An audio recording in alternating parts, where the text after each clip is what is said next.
So I've obviously been thinking a lot about community because I live here and this is a big city. I think it was like Tai Selassie who was talking about how you don't live in a country, like you live in a city. Like I'm not Nigerian, like I'm like Lagosian, like I'm not British, I'm like from London and stuff like that.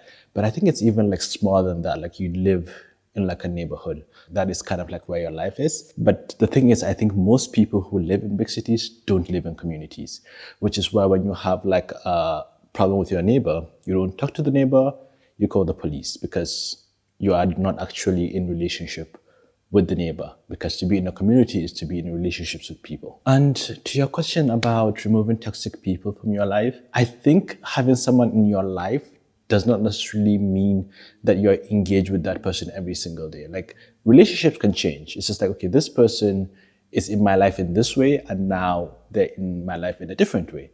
And sometimes just saying hi and bye is kind of having someone in your life, just like acknowledging someone's existence, you know? I went to this event a couple of months ago and there was this like homeless guy who came to like pass by, and this woman who runs the event like knew his name and she was like talking to him. I was like, oh, how do you know him? And she was like, well, you know, like he's a part of the community. And I was like, what do you mean? And she's like, well, I mean, he doesn't attend the event, but he's always here. Like we're always in the same place every week. Like we're here for this event every week, but he's also here every week. And in a way, he is part of our community. Just acknowledging that someone is a person because we share this space together. Like we're doing very different things, but we share the space together and thus you are a part of my community. There's this idea that community needs to be a collection of people who agree, who have, I don't know, like the same cause or like purpose or something like that. But I don't think that's always the case. I think just sharing a space with another person is enough to be a part of a community. And like communities are intersectional, right? Like there's all these like companies that are trying to like extract money from you by convincing you that you're a part of a community. And I genuinely believe that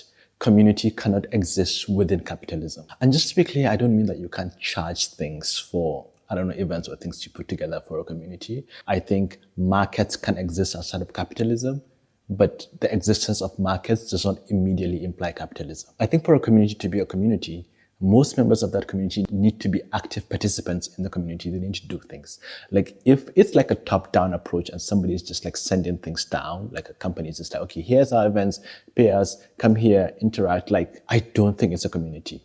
It's just some sort of like Ponzi pipeline of people sending money to the top. I'm thinking about this because I went to this dating event, and a part of the event is there is an anonymous confession screen. So people can like text their anonymous confessions and it will appear on the screen. And at some point, someone wrote Free Palestine. And while the host was like going through the comments and sort of like reading what people have written, like that confession, she said, oh, this person is hard. Like I want to like go out with this person. And her mouse went over the Free Palestine and then just like kept scrolling and completely did not acknowledge that.